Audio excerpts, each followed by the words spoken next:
Hi guys, welcome back to my channel. In today's episode, I'm gonna show you guys my team, some updates regarding objectives, icon swaps, a few investment opportunities, a few flips and investments which I've made as well. I want to talk to you guys about the upcoming mid-icon SBC, what you guys can invest in. Now, I'm just waiting for this loading screen to go so that I can show you guys. I've made a few additions to my team. There's one player which I'm very excited to try out. Still haven't played with him, and that's João Felix. As you guys can see, here he is. Now I'm very excited to try this card, but I'm yet to play even a game with him. As you guys can see, I paid 2.6 mil for this card. I've also tweeted it out that I don't think this card is worth more than 2 mil. 2 mil would be max for me, but for the sake of the content and having him for Weekend League was pretty important. Now, I did start Weekend League, but I lost total motivation when I got a loss due to the disconnect that happened a few days ago, and I didn't play after that. So basically what I've done so far is I've been grinding the tokens for icon swap. Now I'm already at level 11 on the season, and here you go guys. So I did all three of them. There's one left, which is Clockwork Orange, which I don't think I'm gonna do. It's 6 games. Those ones were all 5 games, except okay, Argentina was 6 as well. Okay, so I might do it, but I'm not sure I'm gonna do it. I'm most probably just gonna play some rivals so that I can finish Odegaard as well, because I really want to finish this card. It's not an insane card, and I don't think I don't think he fits in my team either, but it's a good concept, and why not? Let's just give it a try, and we never know.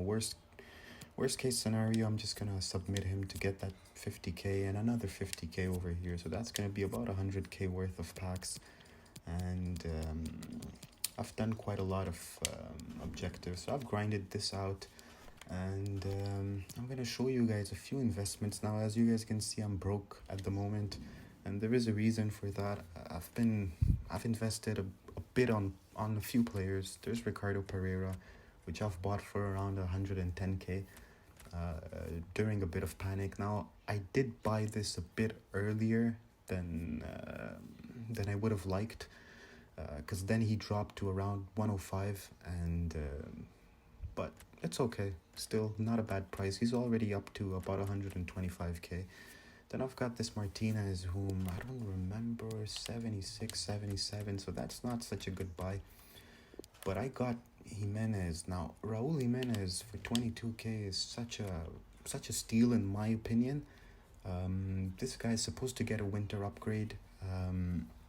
He should be getting a +2, so I'm not sure if this card will go to an 86 or an 87, but either way, at 22k, even for an 86, it would be the cheapest 86 on the market, so I bought quite a few of him.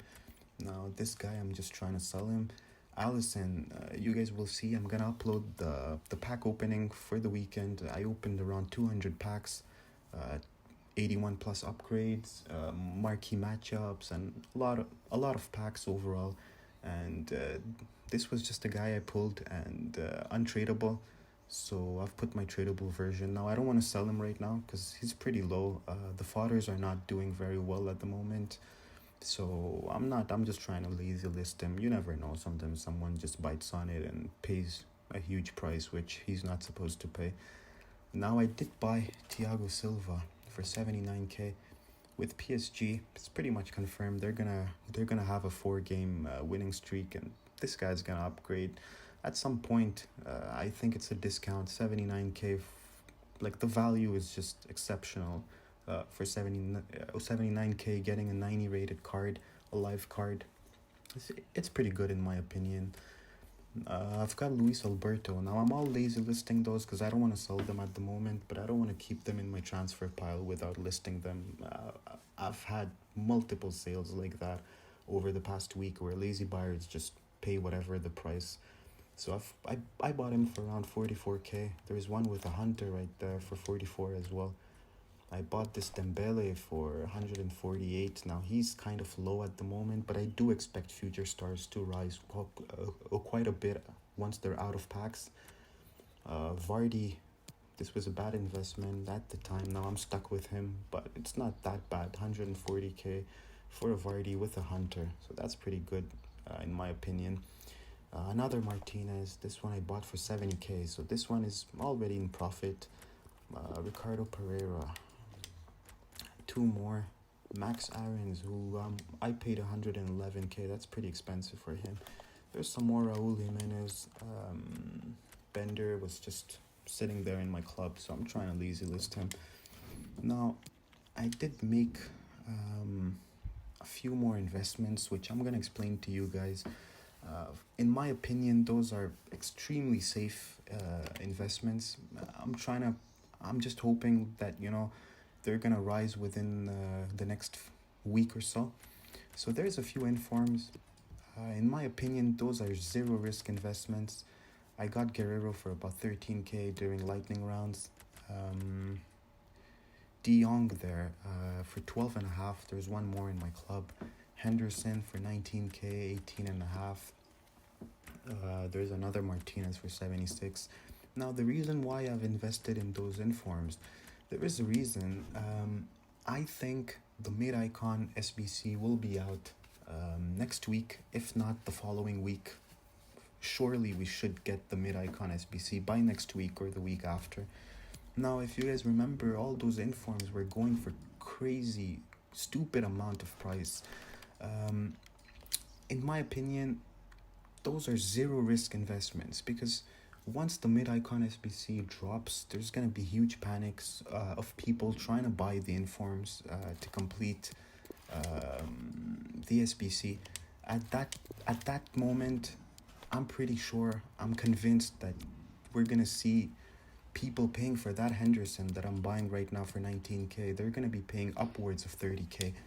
Now, if you guys have the coins just sitting there in your club, I would advise buying informs. In my opinion, not only for the mid-icon SBC, but a lot of SBCs at the moment have been requiring informs. Informs have been rising a ton. Now, I'm going to show you guys a few examples. Let's just go to the lower rated informs.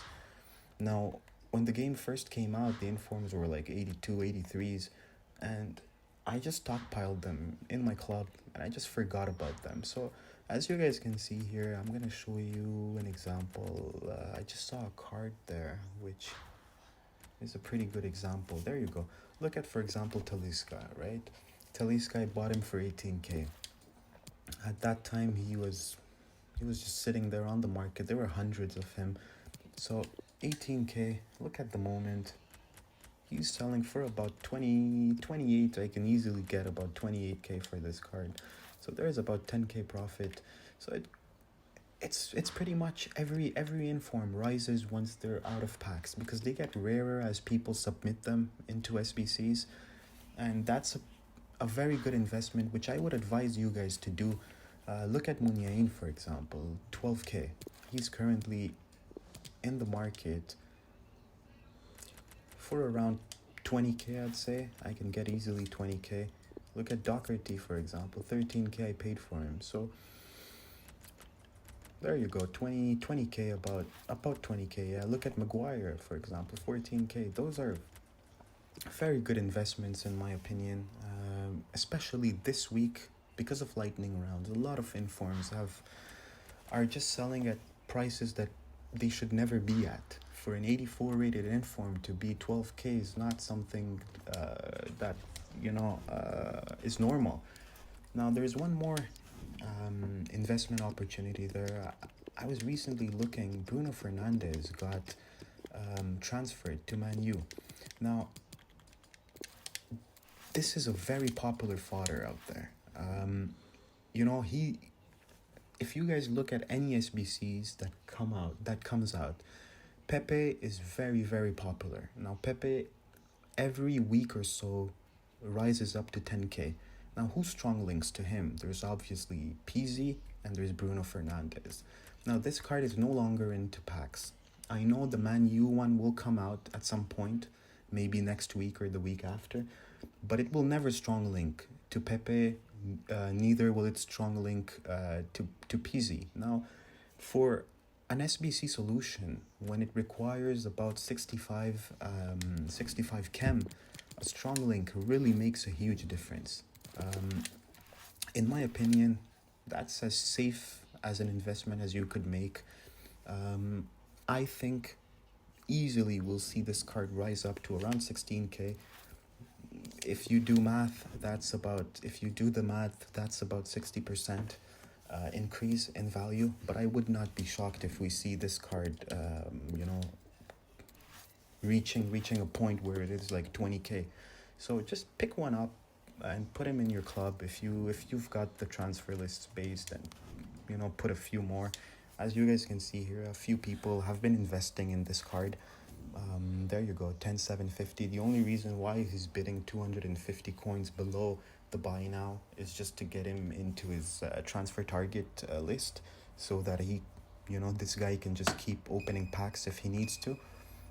This is the only reason, and look at that. There's so many of him. Look, people have just been investing in this card, and already he's pretty low.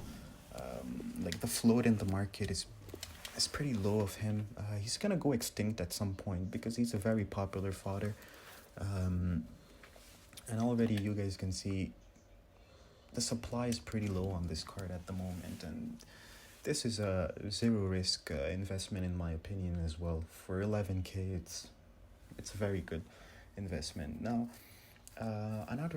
another thing which I wanted to talk about was the future stars. Now, future stars are extremely cheap, a few of them at the moment. Here's a prime example. If you take Lisandro Martinez, for example, this guy is currently about 74k. Now, in my opinion, this card will rise out of packs no matter what. He's got very good links, Argentinian links, a rare league in the Eredivisie, strong links to Tagliafico, strong links to Promes, strong links to many other cards which people like to use, and obviously he links to Messi as well. So links to, for example, Otamendi as well, Juan Foyth, which is basically the guy from the League SBC of the Premier League. So that's another investment in my mind which you guys can do. Maybe pick one up, throw him in your club. You never know. This guy, I would not be shocked to see him being one of the biggest risers out of packs. And if you look at the stats are just insane on this card. I've got him in my team. I do play him, and in my opinion, he's poor man's Vieira. He's very, very good. I do play him with an anchor, which basically you don't need to even throw in an anchor on him, but I do play him with an anchor because I think the finishing and the long shots, these stats cannot be upgraded easily, even with a sniper. So I do play him with an anchor as a shutdown CDM, and he's very, very good. There's also another card which I wanted to show you guys. In my opinion, now let me just adjust the price on him. Max Aarons, right back from the Prem, English links, 85 rated. If you look at the stats are just insane. If you throw in an anchor on him, this is among the best right back in the Prem. 98 agility, 95 balance, 90 composure. If you look at the work rates, high, medium, 3-star, 3-star. I don't know what more you would like. And since he's pretty cheap, a lot of people will try to buy him once he's out of packs. So that's another very good investment in my opinion. Now, one more thing. I was working for the icon swaps. Now, if you guys look at the online ones are pretty easy to do. For a lot of you guys, it's not easy winning games and rivals. I would understand, especially the ones that are higher than Division 4. in my opinion, the single player ones are very, very rewarding, because if you play the online ones, yes, you do get your token, but if you play the single player ones, you get your token. At the same time, you get rewards from the squad battles. By doing these ones, I played around 16 games. I did end up getting rewards, Elite 2 rewards in squad battles, 15k, 2 mega packs, and I'll upload the rewards tomorrow alongside the pack opening, which I was telling you guys about from the weekend. And it is more rewarding playing the single player ones, and I think EA did realize this. This is why in this batch we got only 4. If I'm not mistaken, icon swap number 1 had way more single player ones.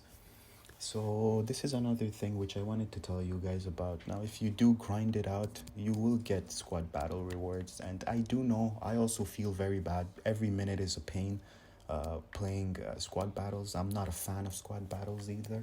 But why not? If you guys want to get your account into a position where you guys can afford any kind of players, trade and have a good team, then, grinding is part of the game. So you guys need to do it if needed. And that's about it for today. If you guys enjoyed the content, if you guys would like me to upload more about investments and trading, and there's a lot of other tricks which I do have. As you guys can see, my TP is not bad.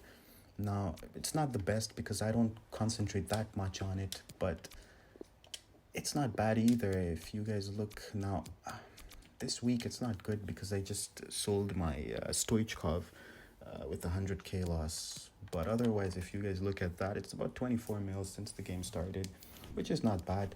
I do have a few tips and tricks about trading. If you guys enjoyed it, leave a thumbs up, subscribe to the channel, and let me know down below in the comments if you guys want me to upload more videos like that, and I'll make sure I'll do it. Alright guys, see you on the next one. Bye.